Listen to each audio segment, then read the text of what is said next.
예, 아무리 꺾여도 뿌리만 살아있으면 산다. 아무리 꺾여도 뿌리만 살아있으면 산다라는 제목으로 하나님 말씀 증거하도록 하겠습니다.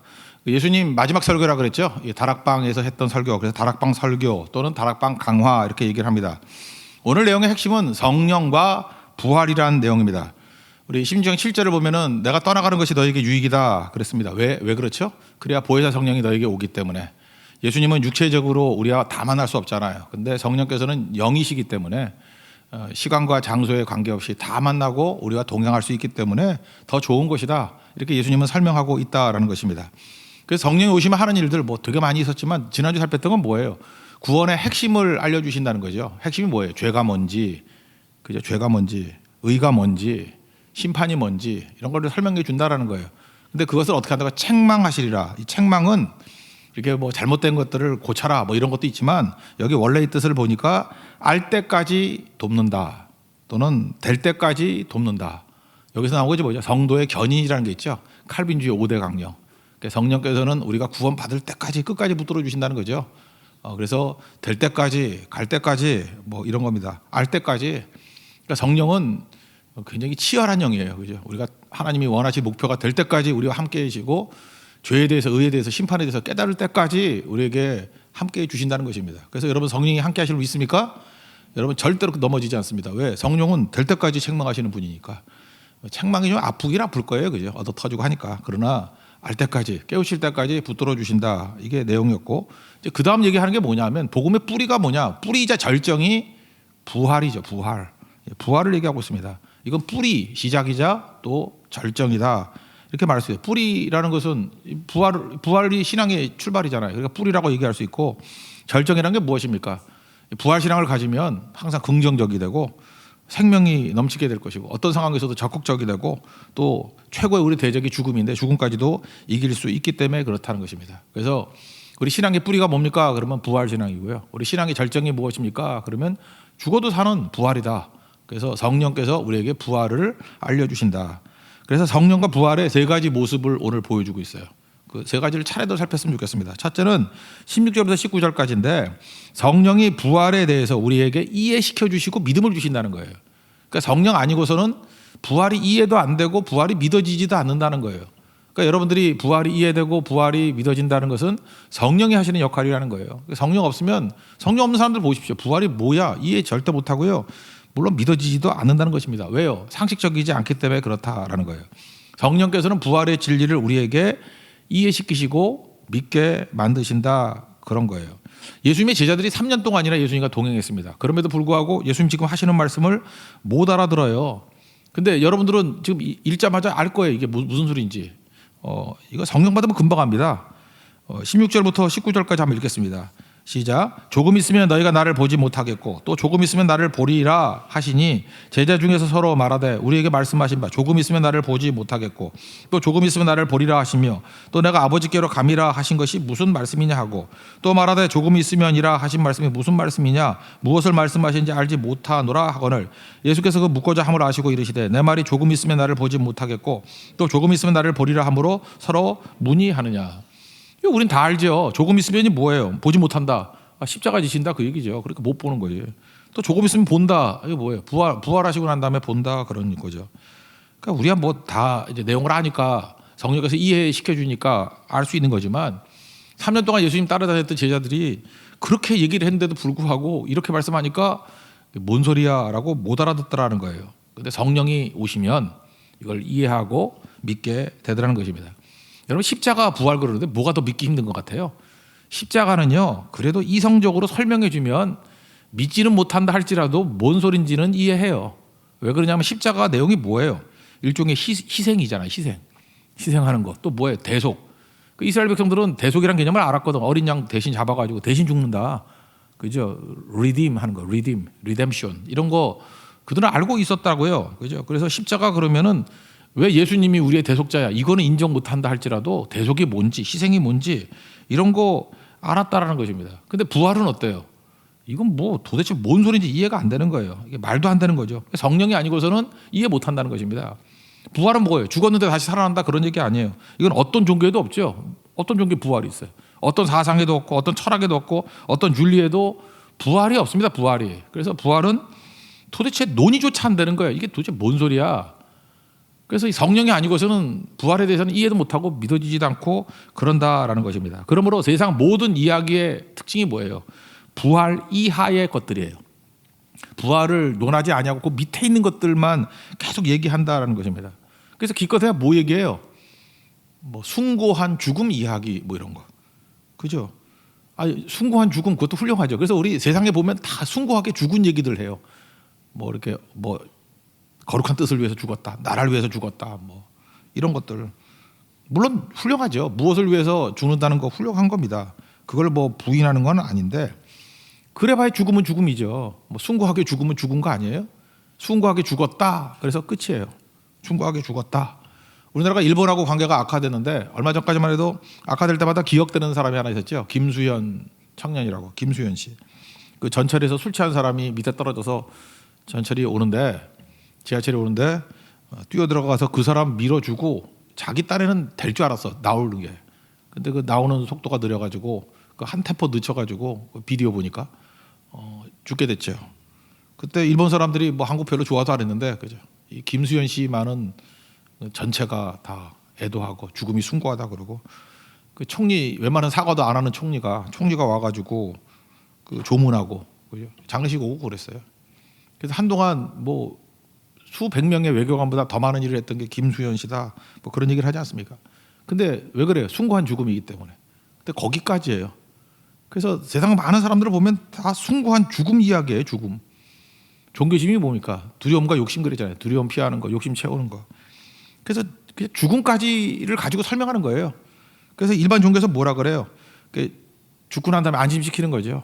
뭐 극락 간다, 뭐 이 정도. 구체적인 내용도 없어요. 그냥 그런 거예요. 왜 가는지도 몰라요.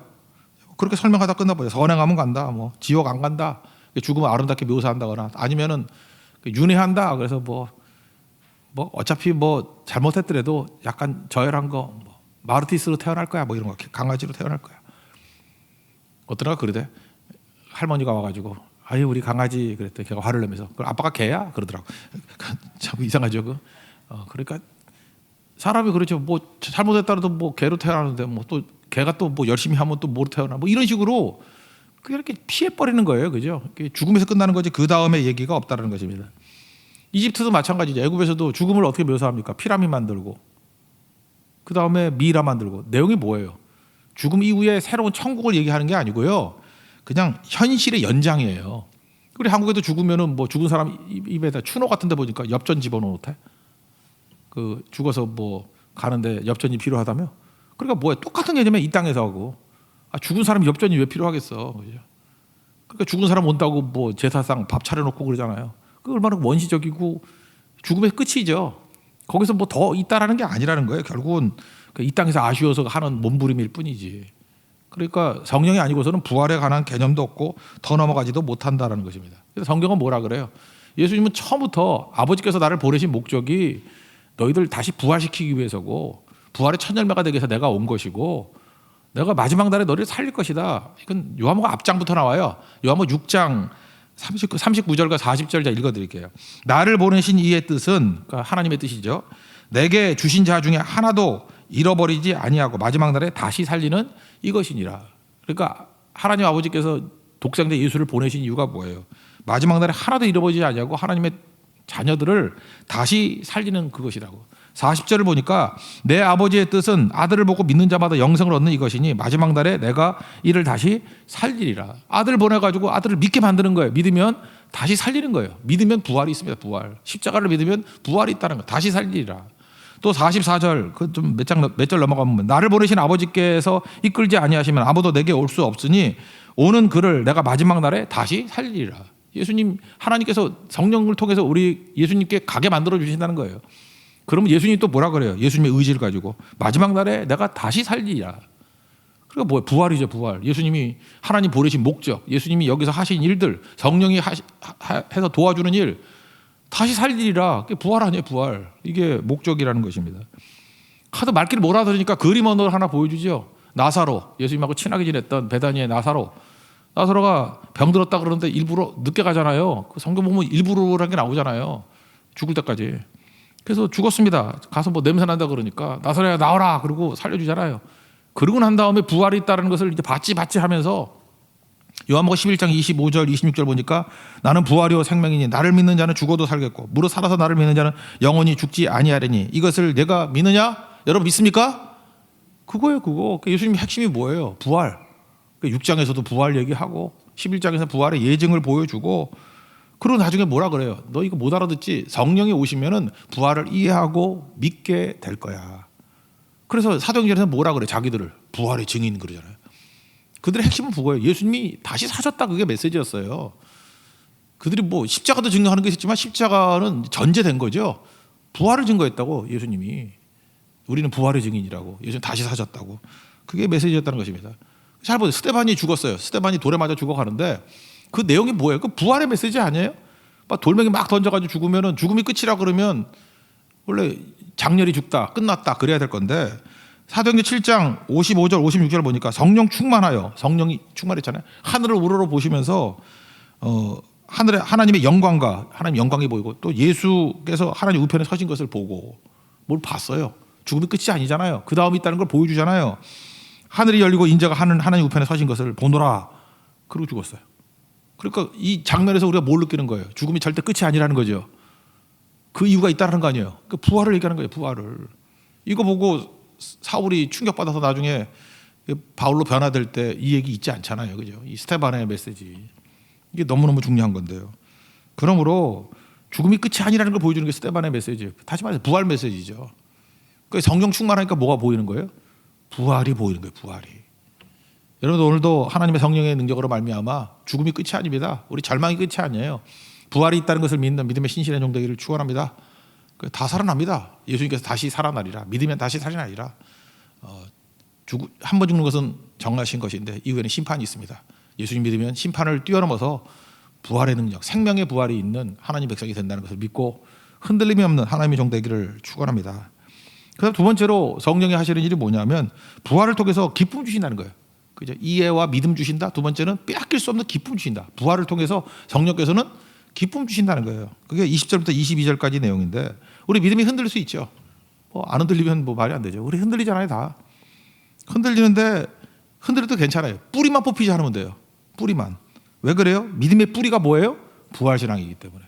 그래서 믿음이 흔들흔들하고 뭐 농땡이 치고 난리 쳐더라도 부활만, 이 뿌리가 부활이니까 부활만 흔들리지 않으면 다시 살아납니다. 나무를 보면, 제가 볼 때 나무를 보면서 하나님께서 이게 부활의 메시지를 주시는 것 같아요. 나무 보면은 잘 모르는 사람들 저 죽었다 그러잖아. 왜 그래요?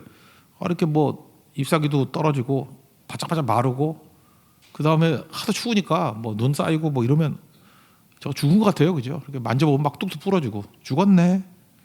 물론 거기 죽었는지 몰라요, 그죠? 근데 겨울철에 뭘 하는 거죠? 뿌리만 살아있게 만드는 거예요. 뿌리만. 뿌리는 땅 속에 있잖아요. 그러니까 얼지 않을 거고 거기에 최소의 생명을 유지할 수 있는 거를 유지하는 거 아니에요. 뿌리만 있으면 다시 살 수 있죠. 우리도 마찬가지예요. 우리 신앙의 뿌리가 뭐냐? 부활 신앙이에요. 다 물어도 괜찮습니다. 이건 뭐 이것도 모르고 저것도 모르고 다 물어도 괜찮아요. 근데 부활 신앙만 딱 있다 그러면 다시 살아납니다. 죽어도 다시 산다는 거예요. 이 부활 신앙이라는 게 뭡니까? 우리가 환경이 어려울 수 있죠. 관계가 어려울 수 있죠. 우리가 연약하고 부족하고 막 그럴 수 있죠. 뭐 심지어 원망도 하고 막 그럴 수 있잖아요. 불평도 하고.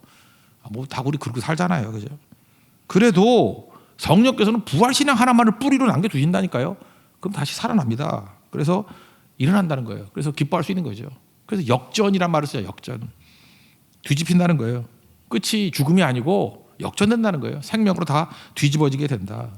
그래서 비가 오면 환경이 안 좋잖아요. 조건이 안 좋잖아요. 그래서 우리 부활은 뭘 보는 거예요? 구름 너머에 태양이 있다는 것을 믿는 거죠. 하나님이 계신다는 걸 믿는 거죠. 지금 고난의 터널을 지나고 있어요. 지금 고난 중에 있는 분들 계시죠. 야, 이거 어떻게 살아? 막막하다. 죽고 싶다. 이거 뭐 끝이다. 고난의 터널에 굴이에요, 굴. 근데 그거 끝이 있다는 걸 아는 거잖아요. 그거 넘어가면 태양빛이 있고 하나님이 계신다. 언제까지나 계속되는 터널이 없잖아요. 터널은 그냥 계속 그냥 생각 없이 쭉 가면은 끝나요. 언젠가는. 물론 짧은 터널도 있고 긴 터널도 있겠지만 터널이지 뭐. 끝나지 않은 터널이 어디 있어요. 다 끝나지. 쭉 나가면은 끝이 있다라는 것입니다. 그게 바로 뭐예요? 그게 기쁨이죠. 기쁨. 그래서 부활을 통해서 우리는 원초적으로 기쁨을 놓칠 수가 없어요. 왜? 최종 승리하는 종들이기 때문에. 우리 마지막에 생명으로 부활하기 때문에. 그래서 빼앗길 수 없는 기쁨이 있다, 그런 얘기입니다. 그래서 기쁨과 쾌락이 좀 다른 거죠. 어떻게 다를까요? 쾌락은 그냥 좋다예요, 좋다. 여러분도 뭐 이렇게 살다 보면 좋은 일 많이 있잖아요. 뭐가 좋나? 뭐 비싼 브랜드 옷 입으면 좋나? 어떤 브랜드를 좋아하나? 요즘에 브랜드 잘 모르는데 젊은이들이 뭐 좋아해요? 그냥 아주 순진하게 합시다. 그냥 아디다스 잠바를 하나 샀다 그래요. 그냥 그 정도로 합시다. 예. 기분 좋잖아, 그죠? 잠바를 샀다 그러면 예쁘네, 그러고 봄에 딱 어울리네 그러면 그 좋죠. 그냥 기분 좋죠.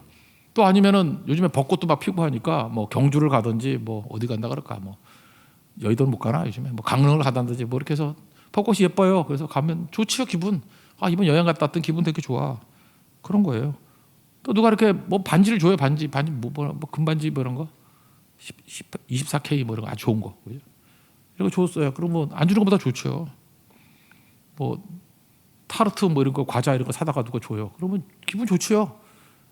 원래 식탐이 있으니까 맛있잖아 그거. 그게 쾌락이에요, 쾌락. 그게 뭐 별건가? 그죠? 그게 좋다만 하는 거지. 그런데 이건 소유 또는 조건이에요.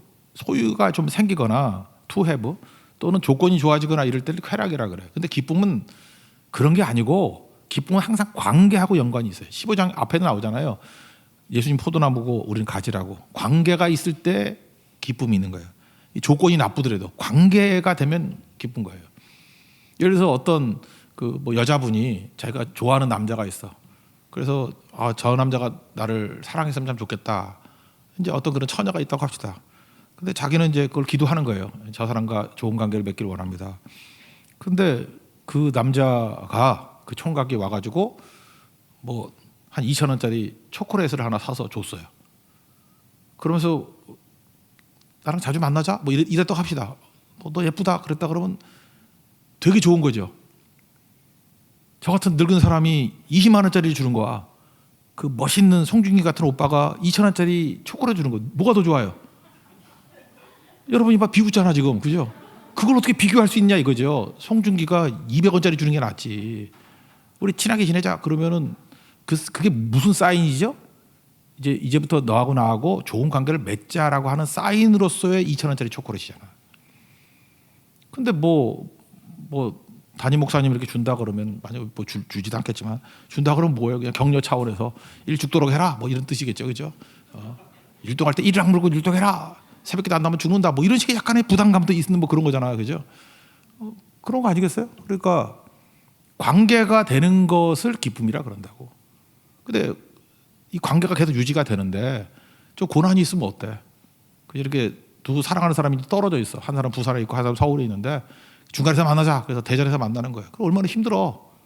그래도 그 고난과 그 번거로움이 슬픔이 되지 않죠. 관계니까 우리는 이렇게 뚝 떨어져 있어도 대전에서 만날 정도의 열의가 있어. 관계 때문에 오는 고난은 고난이 아닌 거예요. 그러니까 지금 그 얘기를 해서 성령께서는 우리가 빼앗길 수 없는 기쁨을 주신다는 거예요. 왜요? 관계, 하나님과의 관계를 맺어주기 때문에 그렇다는 거예요. 한번 읽어봅시다. 20절부터 22절까지 내용입니다. 시작. 내가 진실로 진실로 너희에게 이르노니 너희는 곡하고 애통하겠으나 세상은 기뻐하리라. 너희는 근심하겠으나 너희 근심이 도리어 기쁨이 되리라.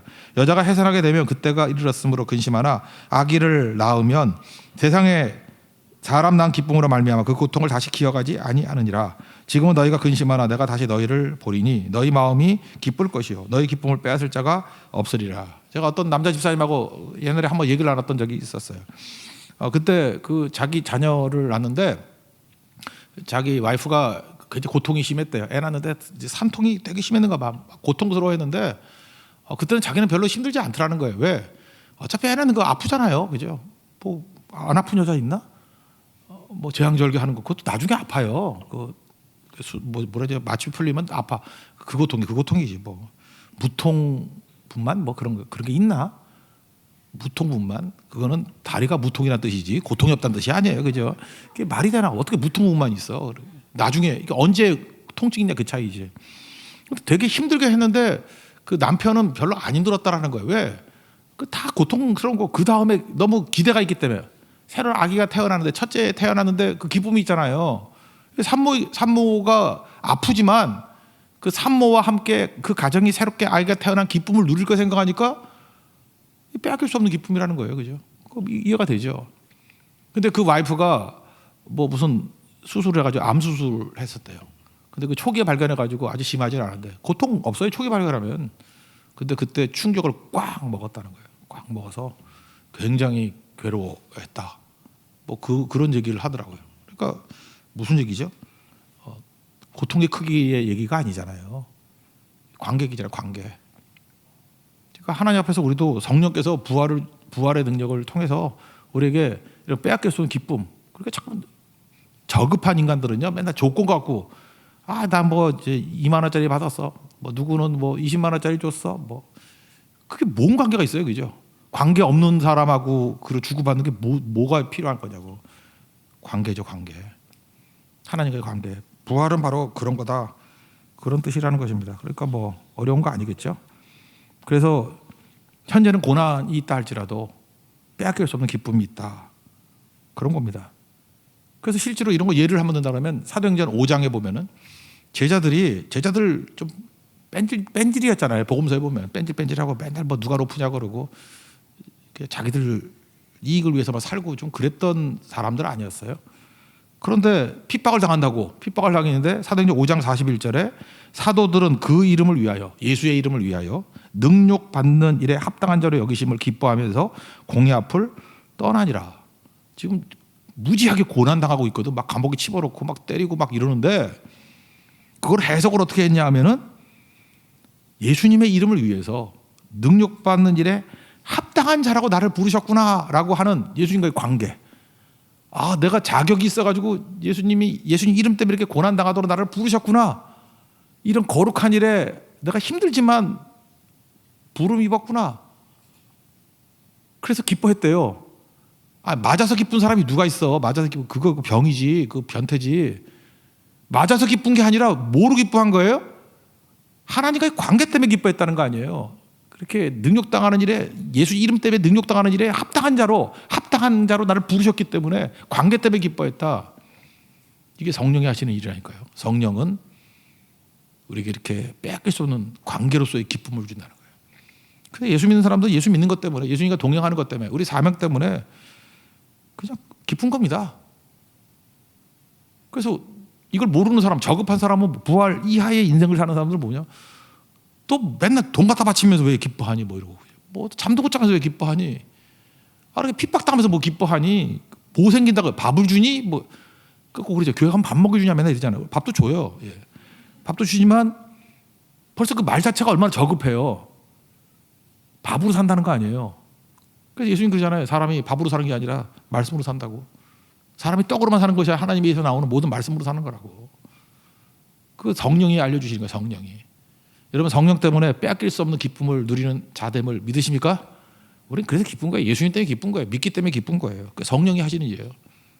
부활의 영이 우리에게 빼앗길 수 없는 기쁨을 주신다. 그런 겁니다. 세 번째 내용은 부활을 통해서 하나님께 나가는 통로를 만드셨어요. 23절, 24절 내용인데 통로를 만드셨다는 거예요. 그러니까 옛날에 직통이 아니었거든. 하나님께 직통으로 못 나갔어요. 근데 부활로 인해서, 예수님의 부활로 인해서 하나님께 나가는 직통길이 열렸어요. 부활로 인해서 임재 안에, 부활은 성령이 우리 임재 안에 있는 거 아니에요. 하나님 임재 안에 놓여서 직통으로 나가는 길이 열렸다라는 거예요. 십자가가 끝이라 그러면은 갈 데가 없잖아요. 죽으면 끝인데 부활은 끝이 아니에요. 하나님께 나아가는 대로를 열어놓은 겁니다. 부활이 뭡니까? 장애물 제거하는 거 아니에요? 돌멩이 막아도 다 날아가 버리는 거 아니에요? 부활이 뭐예요? 어떤 장애물이 있다 할지라도 뚫렸다 그런 얘기 아니에요. 뚫렸다. 그래서 최종 승리한다 그런 거예요. 그래서 뭐 질문할 것도 없죠. 예수님의 이름으로 하나님께 나아갈 수 있는 길이 다 열려버린 거예요. 그래서 구하면 주시고 하나님과의 관계가 직통 거래가 된다니까요. 그래서 기도도 가능하고 뭐 뭐든지 다 되는 거죠. 23절 24절 읽겠습니다. 시작. 그날에는 너희가 아무것도 내게 묻지 아니하리라. 내가 진실로 너희에게 이르노니 너희가 무엇이든지 아버지께 구하는 것을 내 이름으로 주시리라. 지금까지는 너희가 내 이름으로 아무것도 구하지 아니하였으나 구하라. 그리하면 받으리니 너희 기쁨이 충만하리라. 그러니까 부활 이전의 기도라 그러면 이걸 뭐라고 설명해야 되나? 희망 기도. 뭐 이렇게 되기를 원하옵나이다. 뭐 원합니다. 내가 원하는 거 희망하는 거예요. 근데 보증이 없어. 이렇게 되기를 원합니다. 그걸 또 뭐라고 하면 징징기도. 제가 보니까 징징대는 거야. 뭐 줄 거야 안 줄 거야. 뭐 줘 뭐 이러고. 그러니까 부활을 모르니까 맨날 뭐 하나님 보좌를 뭐 움직이는 기도. 하나님 보자 그걸 어떻게 움직여 우리가 움직여. 그러니까 떼쓰는 거죠. 떼쓰는 거 뭐 다른 징징기도. 이 부활을 모르니까 그래. 부활 이후에는 어떠냐면 약속 기도예요. 예수님의 이름으로 구하면 주신대요, 안 주신대요? 주시죠. 부활의 영이 부활하신 예수님의 이름으로 약속한 건 들어주대요. 확신 기도예요. 이미 이룬 거예요. 이건 비행기 타보면 알죠, 비행기. 요즘에는 뭐 비행기 다 달라진 거 아시죠? 예약 번호만 있으면은 그죠? 예약 번호만 있으면 그냥 티켓 나와요. 보딩 패스 그냥 나와. 그거 아니면은 QR 코드 이렇게 갖다 대기만 해도 나오고, 국내 공항 같은 데는 뭐 손바닥만 갖다 대도 나는 그 손바닥을 인식하는 줄 알았어. 근데 그게 아니고 손가락을 딱 갖다 대니까 정맥을 인식한대 여기. 그렇고 왜 손바닥을 대래? 정맥을 대라 그러지. 정맥을 대라 그러면 사람이 못 알아듣으니까 손바닥을 대면 이거 끊어지지 않잖아요. 그러니까 정맥이 재진다. 그러니까 여러분 글을 읽었겠지만 손바닥 대고 이렇게 올리면 안 돼요. 정상적인 걸로 정맥을 통해서 한다 그러더라고. 그러니까 예약한 사람은 하여튼 뭐 정맥으로 재던 뭐 아니면은 예약 번호를 대던 QR 코드를 주던 느긋하죠. 왜요? 이미 확정된 자리니까. 그래서 예약이 오케이 된 사람은요 불안할 것도 없어요. 그냥 제 시간 맞춰 가면 돼. 근데 종종 이게 안 오는 사람 있잖아요. 그래서 웨이팅이라 그러죠. 대기자는 일찍 가야 돼. 일단 대기 번호도 앞에 서 있어야 되니까. 그리고 예약한 사람보다 1시간을 일찍 가도 2시간을 일찍 가도 비행기 탄다는 보장 없어. 그죠? 보장 없잖아요. 취소하는 사람, 캔슬하는 사람 없으면은 뭐 서 있으면 뭐 할 거야? 물론 몇 석이야 캔슬 되겠지만 만약에 이게 없다 그러면 보장할 수 없잖아요. 그죠? 그런 거고. 그리고 항상 불안한 거죠. 부활이 그런 거예요. 부활 이후에 예수님께서는 이름으로 확증하신 거예요. 우리 예약자 명단에 있어요. 이미 구하면 주신대요. 여기 보세요. 예약자 명단 같지 않아요? 무엇이든지 아버지께 구하는 것을 내 이름으로 주시리라. 예약됐어 그러잖아요. 정명만 갖다 대, QR 번호만 갖다 대, 아니면 뭐 예약 번호 갖다 대 그러잖아요. 그다음에 니네들이 옛날에 버릇에 맨날 그 웨이팅만 하다가 이렇게 예약되는 거 몰랐지? 그래서 내 이름으로 아무것도 구하지 아니하였으나 멍청하게 살았으나 구하라. 그래야만 받으리니 너희 기쁨이 충만하리라. 맨날 웨이팅만 하던 사람 있잖아요. 싸구려 티켓만 산다 그래서 우두커니 앉아있다가 반값자만 사다가 이제 주님이 우리에게 예약 번호 다 줬거든. 그럴 때 기쁘겠죠. 와, 이렇게 사는 법도 있네. 확실한 법도 있네. 이거죠. 여러분 그 이슬람은 그런다며 언제 구원받느냐 죽어봐야 한다며. 그 이슬람 사람들은 얼마나 불안할까. 살아있을 동안에 구원의 확신이 없는 거야. 죽어봐야 한대. 죽어서 알라신 앞에 가가지고 쳐다보는 거야. 그래서 합격 그러면 사는 거고 죽음 그러면 끝나는 거고. 얼마나 불안해. 근데 우리는 그런 게 아니죠. 긴가민가 그런 게 아니고 예수 믿으면 구원받고 이미 확정됐죠. 확실하죠. 여러분 믿습니까? 그거에 바로 부활의 믿음이. 그래서 그거 가지고 우린 기도를 해도 응답의 확신이 있어요. 구하면 100% 주시는 거죠. 뭐가 문제가 있어요. 그래서 항상 승리하는 인생이 된다 그런 겁니다. 그래서 구하고 받으라. 그래서 하나님의 직통 길이 열려 있다. 이게 부활의 능력이에요. 부활 때문에 우리가 하나님 앞에 나아가서 어떤 난관과 어려움도 이겨낼 수 있고 역전할 수 있다는 것입니다. 마지막으로 이거 하나 예를 한번 들어봅시다. 어떤 성도의 가정인데 남자분이 사업하다가 어려워졌어요. 사업이 뭐 이렇게 망한다는 표현을 씁니다. 그냥 좀 어려워졌어요. 그러니까 아버지가 사업이 안 되면은 집안 사람이 다 눌리는 거죠. 그 중학생 아들이 있는데 답답함, 눌림, 뭐 공부도 안 되고 의기소침하고 중학생 아들이 그랬대요. 눈치 보니까 알잖아요. 뭐 말을 안 해도 아버지 사업 어려운 거 왜 모르겠어. 그래서 집에 들어가려니까 공기까지 무겁더래. 근데 이때 변화가 된 게 뭐냐면 집에 딱 들어가는데 엄마가 그래서 어머니가 참 중요한 것 같아. 설거지를 하면서 찬송을 부르더라는 거예요. 찬송을 370장. 주 안에 있는 나에게 땅 금시 있으랴 하면서 못 외웠는지 1절만 계속 부르더래. 주 안에 있는 나에게 땅 금시 있으랴. 계속 찬양을. 그 찬송 소리를 듣는데 그 아들이 무슨 생각이 드냐. 그 엄마들은 노래 좀 잘 불러야 돼요. 그죠? 노래를 좀 부르라고 노래 신경질만 내지 말고 아직 소망이 있구나. 그 생각이 들더라는 거예요. 우리 가족에 아직 소망이 있구나. 엄마가 저기 찬송하는 거 보니까. 그래서 엄마 찬송 소리를 듣고 아들이 낙심하다가 소망이 있구나 이렇게 생각이 들었다는 거예요. 갑자기 하나님 생각이 나더라는 거예요. 하나님.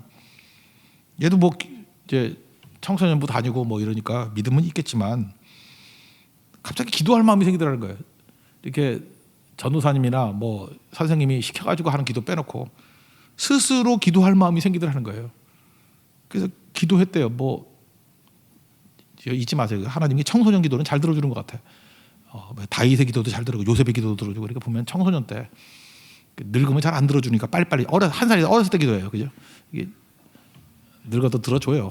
낙심하지 말고. 근데 하여튼 청소년 기도를 잘 들어주는 것 같아요. 근데 이렇게 기도했대. 하나님 도와주세요. 하나님이시잖아요. 그잖아요. 하나님이시잖아요. 하나님이 전능하신 하나님 아니에요. 못할 게 없는 거 아니에요.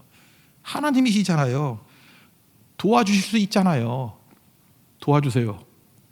그랬더니 눈물이 조금 나더니만 또 감수성이 예민해서 그런지 모르지만 막 통곡이 되더라는 거예요. 막 그랬더니 마음이 평안해지더래요. 그러니까 원래 기도하면 또 하나님이 주시는 평안이 있다고. 그러니까 엄마 찬송 때문에 아들이 기도하고 평안이 임했어요. 근데 아버지가 이제 뭐 사업도 망하고 마음이 무겁고 집에 들어가기 힘들잖아요. 왜? 그러니까 아버지들은 자기가 잘못했지만 이렇게 아내 얼굴이 칙칙하고 아들이 뭐 고개 박수 입고 하면은 집에 들어가기 싫어요. 그죠? 부담 주는 것 같아요. 죄책감 때문에. 근데 집에 들어왔더니 공기가 다르더라는 거예요. 공기가. 여러분 영적 공기 아세요? 여러분 집이 그 칙칙한 이유는 그 어머니가 찬송 안 불러서 그래요. 집이 칙칙한 이유가 뭔지 알아요? 우리 청소년들이 기도 안 해서 그래요. 공기가 달라져 있더래요. 그래서 아버지가 기분이 되게 좋더래요. 그리고 왔는데 느낌이 충전기에 이렇게 휴대폰 충전하는 느낌이 들더라는 거예요. 아무것도 안 하고 집에 딱 있는데 뭐가 충전되는 느낌이래요. 제로인데 1%, 2%, 3%, 4%, 5%. 그래서 충전이 되는 느낌이 들면서 갑자기 두려움이 사라지더래요. 아버지가. 두려움이 사라지고 한마디로 해서 세임 얻게 되더라는 거예요. 낙심해서 어디서도 위로를 못 받았는데 가정에 이렇게 위로를 주는 집이 돼야 되는데 위로를 받게 돼. 중략하고 그래서 세임 얻고 재기했대요. 잘 보세요. 이게 부활의 능력 아니에요? 이게 아무것도 될 일이 없잖아요. 사실은 아버지가 잘해야 되는 문제지. 근데 엄마가 뭐부터 시작했어요? 찬송부터 시작했다고. 그 찬송이 그게 뿌리죠. 다 죽었는데 뿌린 죽지 않았잖아요. 그죠? 뿌리의 믿음, 부활신앙이에요. 주 안에 나에게 주 안에 있는데 내가 무슨 근심 가질 필요가 뭐 있어? 일어난다는 거죠. 그랬더니 그것이 아들에게 걔도 믿음이 있잖아요. 기도할 마음이 생기잖아요. 기도할 마음. 하나님 기도에 영을 부어주시니까 눈물에서 통곡이 되고 그러니까 분위기 바뀌니까 거기서 오래간만에 가족이 아버지에게 힘을 준 거죠. 아버지가 힘을 줘야 되지만 또 반대로 가족들은 주고받고 하는 거 아니에요? 아버지에게 힘을 줘서 일어서게 되더라는 것입니다. 저는 이게 부활의 능력이고 이게 하나님 백성들이 부활의 능력으로 하나님 앞에 나가는 직통의 길이 열리는 내용이라고 확신합니다. 성령 하나만 붙드십시오. 그럼 부활의 능력을 주십니다. 그러면 부활이 뭔지도 모르는 사람들에게 이해와 믿음 주시고 그 다음에 빼앗기지 않는 기쁨 주시고 그 다음에 하나님께 나아갈 수 있는 직통의 길이 열리게 된다는 거예요. 기도하면 응답받는다는 예약번호 받은 기도, 응답의 기도가 있게 됐다는 것입니다. 오늘도 그거 하나 붙들고 승리할 수 있는 우리 믿음의 종 되기를 축원합니다. 자리에 일어나겠습니다. 우리 기도를 멈추지 마라 찬양하고 기도하도록 하겠습니다.